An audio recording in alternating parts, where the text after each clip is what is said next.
ஓம் சரணாகத தீனார்த்த பரித்ராண பராயணே சர்வஸ்யார்த்திகரே தேவி நாராயணி நமஸ்துதே. வணக்கம் நேர்களே, இது மகாலட்சுமி ஜோதிடம் வழங்கும் காலச்சக்கரம். உங்கள் அன்பு ஜோதிடர் ஸ்ரீராம்ஜி பேசுகிறேன். அனைவரும் நலமுடன் இருக்கிறீர்களா? நன்றாகத்தான் இருப்பீர்கள், நன்றாக இருக்க வேண்டும். இன்றைய காணொளியில் நாம் காண இருப்பது அனைத்தையும் பெற்றுத்தரும் ஹம்ச யோகம். இதன் தலைப்பு. யோகங்கள் பலவற்றை நாம் பார்த்து கொண்டிருக்கிறோம் என்றாலும் கூட தனி ஒரு மனிதனாக அனைத்தையும் சீர்தூக்கி சிறப்பை தந்துவிடும் கிரகங்களில் ஒன்று என்றால் அது குரு பகவான் தான். மற்ற யோகங்களுக்கெல்லாம் 2-3 கிரகங்களுடைய தொடர்புகள் தேவைப்படும். கிரகங்கள் ஒன்றுக்கொன்று இணைந்திருப்பது, கேந்திரத்தில் இருப்பது, திரிகோணத்தில் இருப்பதுங்கிற மாதிரியான சில கண்டிஷன்ஸ் இருக்கும். இந்த வீட்டு அதிபதி இங்கே இருக்கணும் அப்படி இப்படின்னு இருக்கும். ஆனால் குரு பகவான் தரக்கூடிய இந்த ஹம்ச யோகத்துக்கு மட்டும் வேற யாருடைய தயவும் தேவையே இல்லை.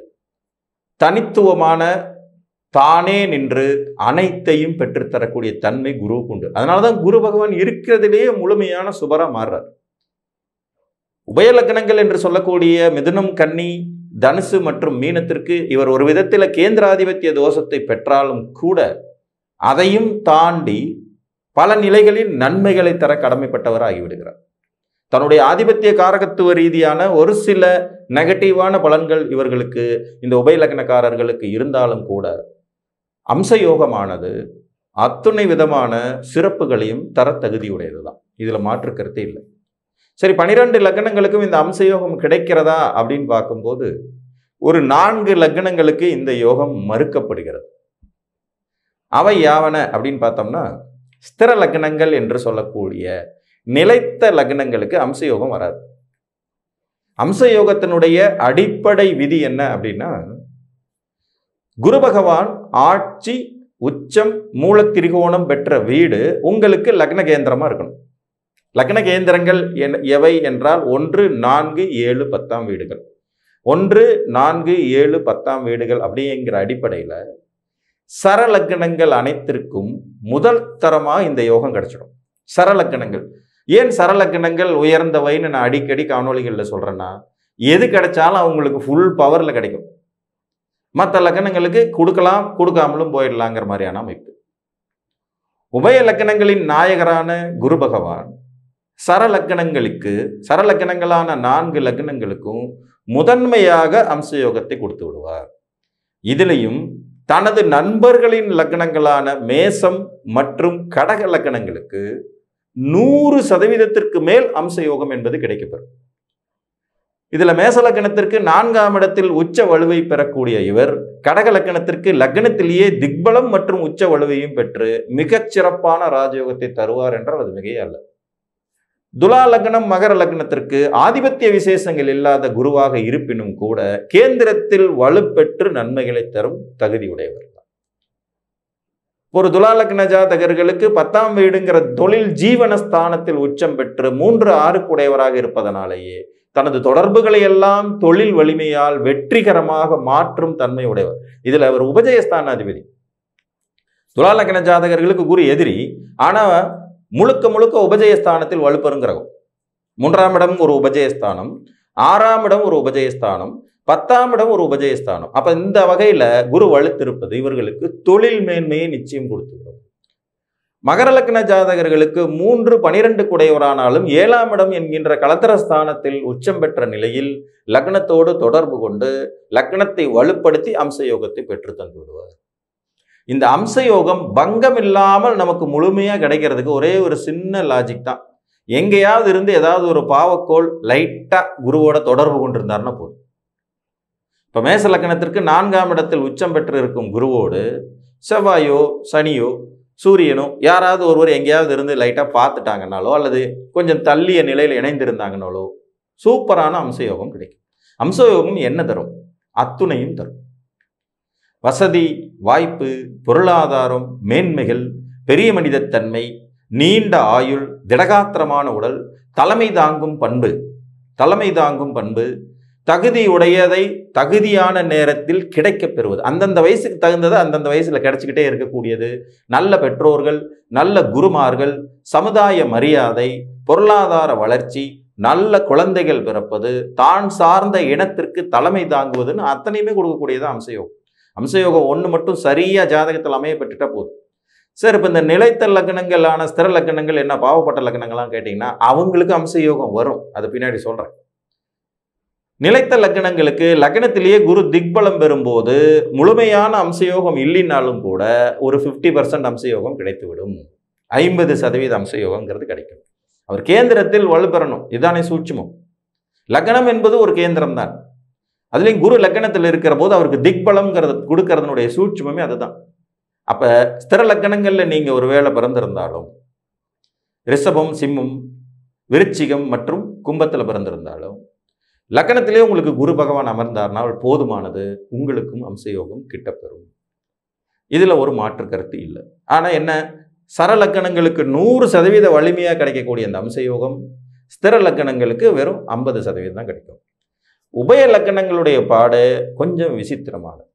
உபய லக்கணங்களில் பாதகாதிபத்தியத்தை இவர் கட்டாயம் பெறுவார். ஏன்னா ஒரு இயற்கை சுபர் கேந்திரம் என்கின்ற மிக வலிமையான இன்னொரு இயற்கை சுப வீட்டில் இவர் ஆட்சி உச்ச மூல திரிகோணம் பெறும்போது கடுமையான கேந்திராதிபத்திய தோஷத்தை தருவதற்கு தகுதி உடையவர் தான் அப்படிங்கிற நிலையில மாறுவார்.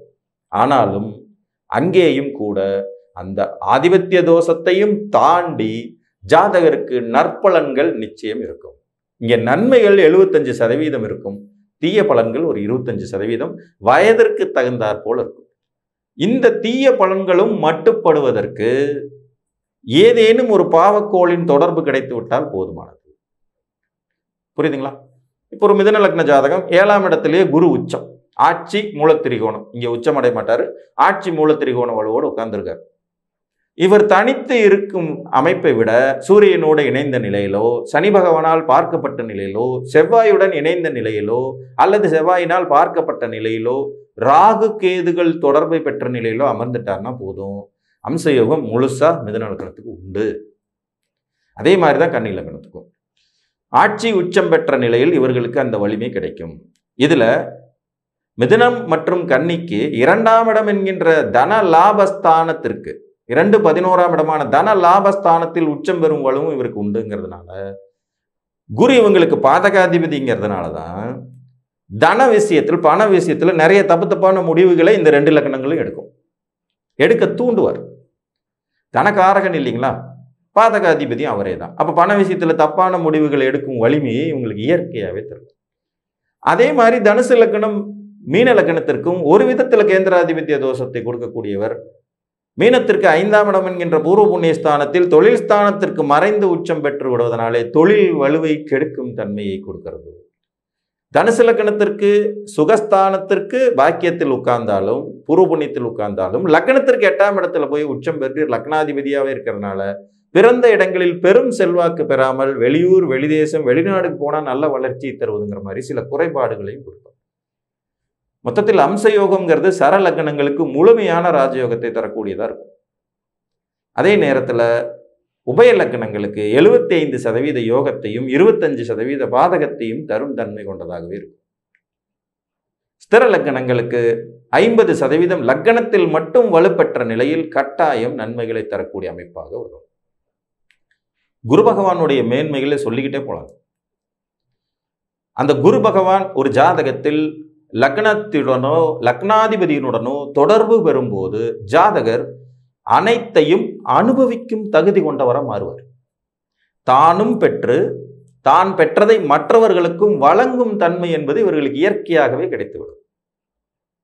குரு வலுத்த ஜாதகங்களை நீங்க லைஃப்ல நம்பலாங்க.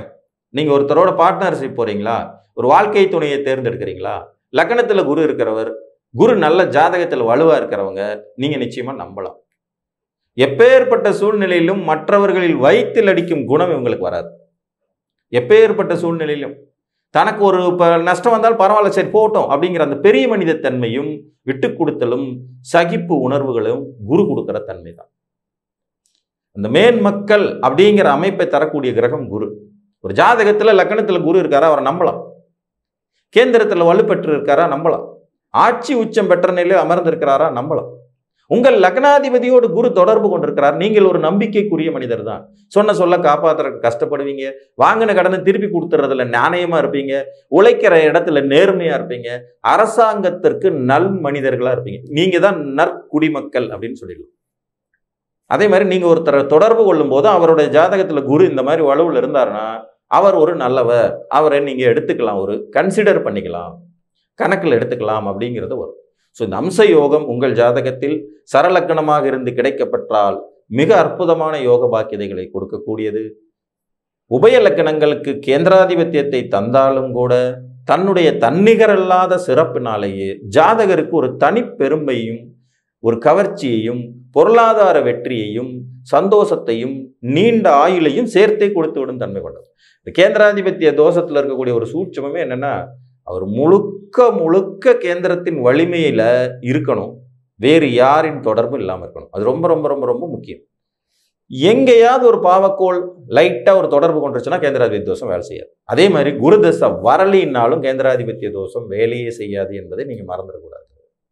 குரு தசை வரலினாலும் இதுல மிதுன கன்னி லக்னக்காரங்களுக்கு எப்பவுமே குரு சற்று ஓரவஞ்சனை செய்யக்கூடிய கிரகங்கிறதுனால தனகாரகன் என்று சொல்லக்கூடிய குரு புத்திரகாரகனாகவும் செயல்படுறதுனால குழந்தைகள் விஷயத்திலும் சரி பண விஷயத்திலும் சரி நீங்கள் எப்போதும் எச்சரிக்கையுடன் இருக்க வேண்டியது அவசியம். அது ஒரு நன்மையோடு சேர்ந்த தீமை அப்படிங்கிறது மாதிரி இருக்கும். இந்த 2 லக்னக்காரங்களுக்கு இது பொருந்தும். உபய லக்கணங்கள் இதுல மீனமும் தனுசும் லக்னாதிபதியே குருதான்ங்கிறதுனால அவர் அப்படியே அடிக்கிற மாதிரி அடிப்பாரே ஒழிய பெருசா காயப்படுத்தி விட மாட்டார் நம்பலாம். இதுல விருச்சிக லக்னக்காரர்களுக்கு நேரடியாக அம்சயோகம் இல்லை என்றாலும் கூட மிக அற்புதமான யோகத்தை தரக்கூடிய வல்லமை குருவுக்கு உண்டு. இதுல குரு வளர்த்துட்டாருனாலே போதும். லக்னத்துல இருந்தாலும் சரி, 2ல் இருந்தாலும் சரி, 5ல் இருந்தாலும் சரி, 9ல் இருந்தாலும் சரி, விருச்சிக லக்னக்காரர்களுக்கு வாரி வழங்கிவிடும் தன்மை கொண்டவராகவே இருப்பார்.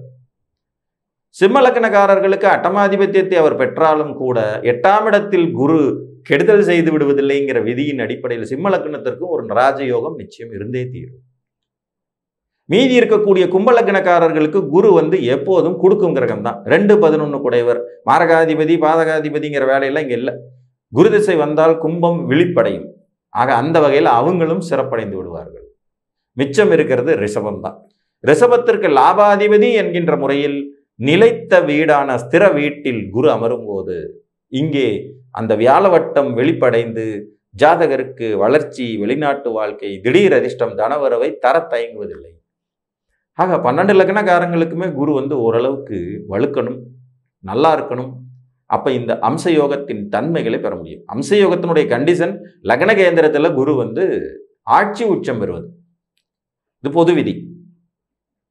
அப்படி பார்க்கும்போது மேசத்திற்கு 4ஆம் இடத்திலும் கடகத்திற்கு லக்னத்திலும் மிதுனத்திற்கு 7-10ஆம் இடங்களிலும் கன்னிக்கு 4-7ஆம் இடங்களிலும் துலாத்திற்கு 10ஆம் வீட்டிலும் தனுசிற்கு 1-4ஆம் இடத்திலும் மகரத்திற்கு 7ஆம் இடத்திலும் மீனத்திற்கு 1 மற்றும் 10ஆம் வீட்டிலும் வலுப்பெறும் தன்மை கொண்டவராயிடுவார்.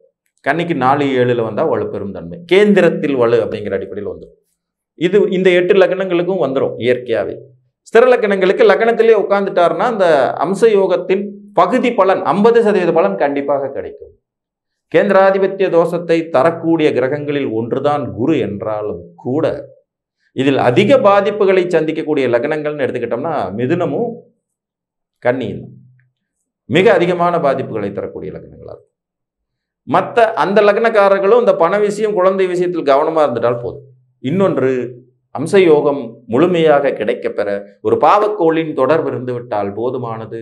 நிச்சயம் அத்துணையும் பெற்றுத்தரும் அம்சயோகமாகவே இருக்கும் என்று கூறி மீண்டும் ஒரு காணொளியில் உங்களை சந்திக்கும் வரை உங்களிடமிருந்து அன்புடன் விடைபெற்றுக் கொள்வது உங்கள் அன்பு ஜோதிடர் ஸ்ரீராம்ஜி. நன்றி, வணக்கம்.